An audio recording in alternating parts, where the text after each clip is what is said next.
Bismillahirrahmanirrahim. Alhamdulillahirabbil alamin. Wassalatu wassalamu ala asyrafil anbiya wal mursalin wa ala alihi wa sahbihi ajma'in. Amma ba'du. Pemirsa Al-Falah TV Banjarbaru yang dirahmati oleh Allah Subhanahu wa taala. Di bulan Ramadan ini Rasulullah sallallahu alaihi wasallam memberikan sifatan atau mensifatkan Ramadan ini bagaimana kita menjalaninya dengan kelakuan beliau. Di antaranya adalah di dalam sebuah hadis disebutkan yang berbunyi annahu alaihi salatu wassalam kana ajwadan nas wa kana ajwad ma yakunu fi Ramadan hina yalqahu Jibril fayudarisuhul Qur'an wa kana Jibrilu yalqahu kulla lailatin fayudarisuhul Qur'an. Rasulullah sallallahu alaihi wasallam hina yalqahu Jibril ajwad bil khair minar rihil mursalah. Kadza fi sahihain an Ibnu Abbas radhiyallahu anhuma. Wa kharrajahu al-Imam Ahmad bi ziyadatin fi akhirih wa huwa la yus'al an syai'in.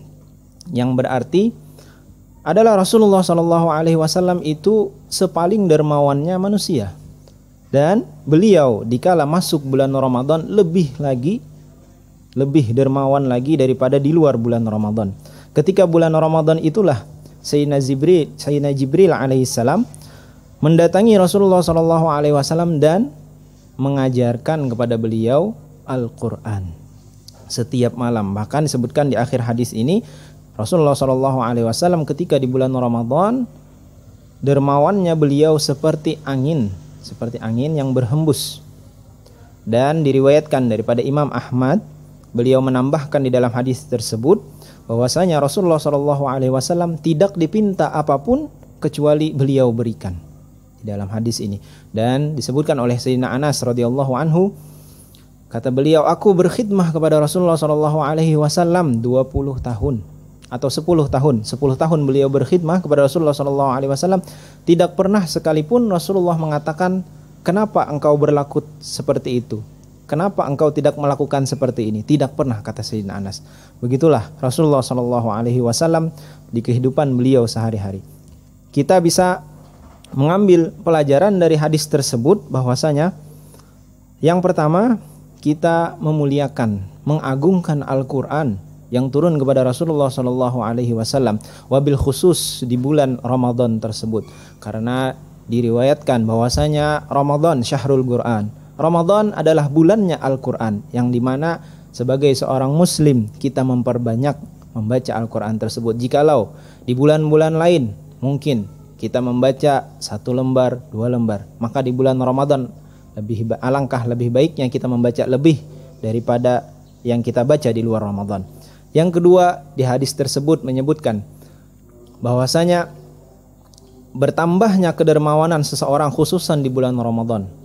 Kalau di luar bulan Ramadan dia bersedekah sekian rupiah, maka di bulan Ramadan dia tambah lagi yang dia berikan, yang dia infakkan mengikuti sunnahnya Rasulullah SAW. Karena yang disebutkan di hadis tersebut Rasulullah lebih dermawan lagi di bulan Ramadan tadi. Yang ketiga adalah anjurkannya untuk mengajarkan Al-Quran. Mengajarkan Al-Quran khususan di bulan Ramadan tadi. Kenapa? Karena Sayyidina Jibril selalu mendatangi Nabi SAW setiap malamnya di bulan Ramadan untuk mengajarkan Al-Quran. Bahkan diriwayatkan bahwasanya di akhir umurnya Nabi SAW, Sayyidina Jibril mendatangi beliau 2 kali setiap malamnya. Ini menunjukkan bulan Ramadan bulannya Al-Quran. Kita disuruh untuk memperdalam Al-Quran. Sekarang banyak ada yang menyediakan pesantren Ramadan, tahfidzul Quran fi Ramadan. Maka mana bagian kita? Kalau kita tidak bisa menjaga anak kita, alangkah lebih baiknya dimasukkan ke tempat-tempat tersebut. Kemudian faidah yang selanjutnya adalah malam bulan Ramadan tersebut lebih mulia atau lebih kita agungkan daripada siangnya.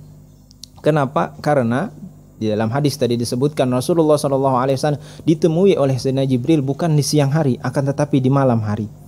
Kenapa? Karena di malam hari ini adalah kehadiran hati seseorang dalam membaca Al-Quran, dalam bertadabbur, dalam memikirkan Al-Quran itu lebih meresap, lebih tenang, keadaan lebih tenang.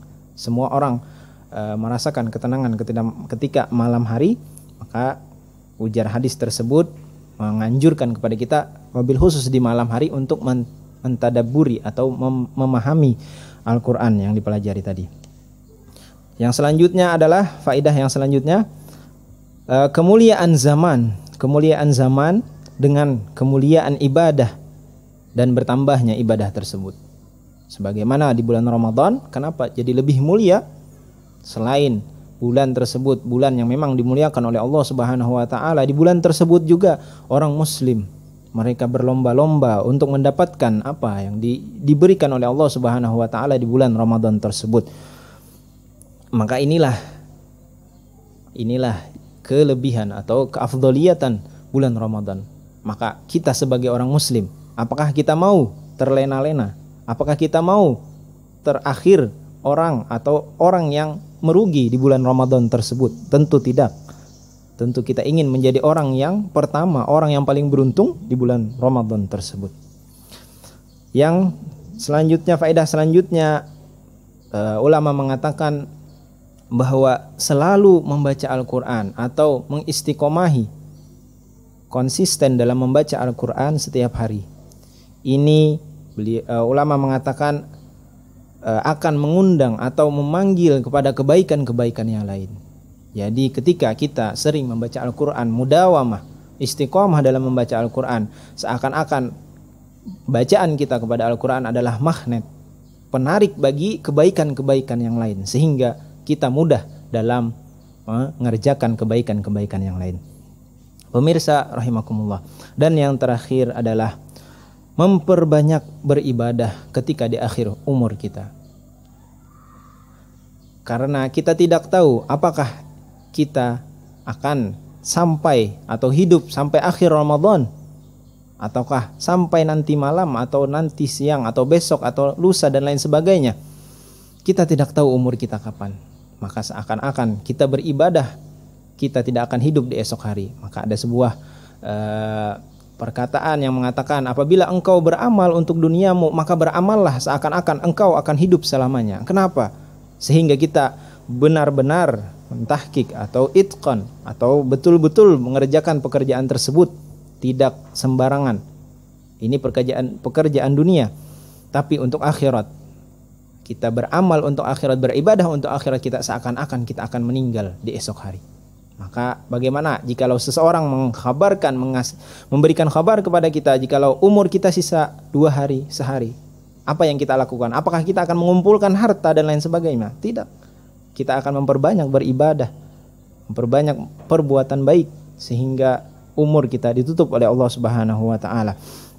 Maka disebutkan oleh ulama, khairul doa kebanyakan ulama yang mengatakan, ya Allah, tutuplah umurku dengan husnul khotimah, dengan kebaikan, dan terimalah semua amal-amalku. Nah, ulama sangat memperhatikan permulaan suatu perkara atau perbuatannya dan akhirnya supaya diterima oleh Allah Subhanahu wa taala. Mudah-mudahan pemirsa rahimakumullah, dengan sedikit faidah dari hadis tersebut, Allah Subhanahu wa taala memudahkan kepada kita perbuatan kebaikan di bulan Ramadan ini, dan dimudahkan segala urusan kita di dunia dan akhirat. Hadanallahu wa iyyakum ajma'in. Salah khilafnya mohon maaf. Assalamualaikum warahmatullahi wabarakatuh.